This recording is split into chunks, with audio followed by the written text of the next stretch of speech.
Ravi de vous retrouver sur la chaîne Géopolitique pour vous tenir informé des derniers développements en cours en Afghanistan cette journée probablement historique du 15 août qui restera peut-être gravé dans les mémoires, dans les livres d'histoire, comme le jour où les talibans sont entrés dans Kaboul et ont réussi à prendre le pouvoir. Alors pour l'instant, je devrais plutôt employer encore le conditionnel, aurait pris le pouvoir, car en fait, les choses ne sont pas encore totalement scellées. D'après ce qu'on sait, d'après des sources émanant de la chaîne de télévision saoudienne Al Arabiya, il y aurait des négociations sont en cours au palais présidentiel entre une délégation talibane et le président Ghani.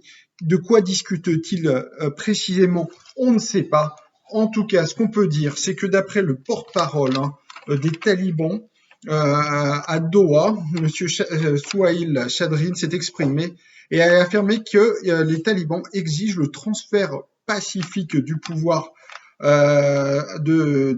donc probablement, sans peut-être vouloir trahir trop de secrets, probablement on est en train de discuter tout simplement du départ d'une démission de M. Ghani, car en fait les talibans comprennent une chose, c'est qu'il ne faut pas prendre le pouvoir par la force, ou en tout cas ceci serait un recours, le recours ultime des talibans si M. Ghani veut coûte que coûte s'accrocher au pouvoir.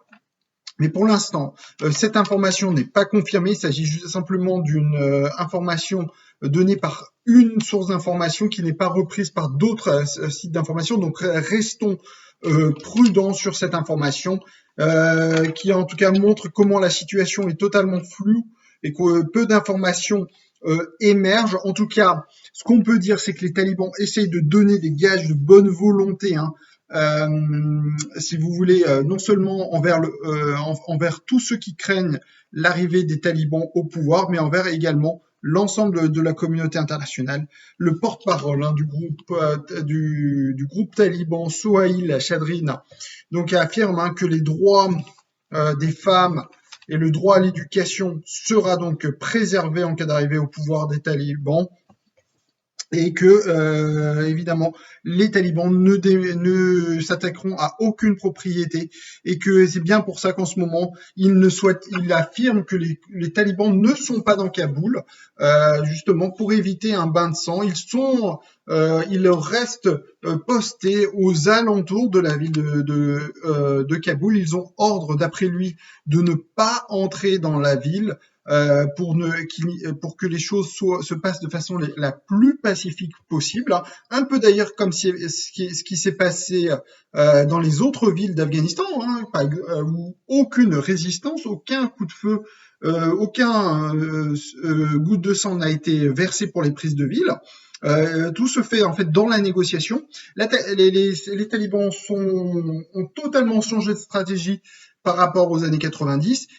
Ils ont renoncé à en fait, de faire les choses par la force. Ils comprennent que le monde a changé, que l'image des talibans s'est écornée, que l'usage de la force s'est retourné aussi contre eux à un certain moment dans les années 90, et que donc l'image des talibans s'est terriblement écornée. Et cette fois-ci, ils comprennent qu'il faut aussi utiliser une autre arme que la force, c'est les négociations. Et c'est exactement ce qui s'est passé dans toutes les autres villes d'Afghanistan. Ils négocient une reddition, une amnistie, et c'est exactement ce qui se passe.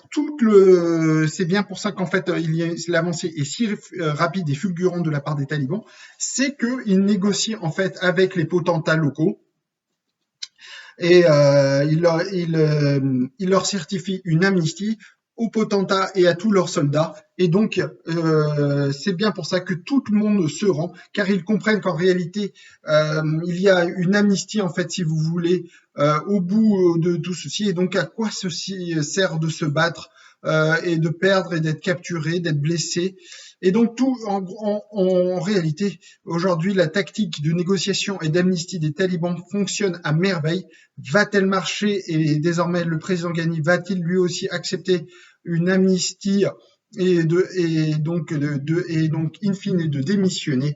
Ceci reste à voir, mais tout de même désormais, qu'est-ce qui pourrait le faire rester au pouvoir? S'il décide encore une fois, comme il l'a fait hier lors de son allocution, de dire je reste au pouvoir, il risque de mettre en danger la paix. La paix qui est la paix actuellement qui règne à Kaboul pourrait être totalement remise en cause avec possibilité donc de combat de rue si M. Ghani refuse de quitter le pouvoir et donc même ses partisans lui demandent de partir du pouvoir. Il y a des appels criants de la part de très nombreux Afghans qui ne sont pourtant pas des partisans des talibans, pour qu'ils quittent le pouvoir, pour que les choses se fassent de façon pacifique.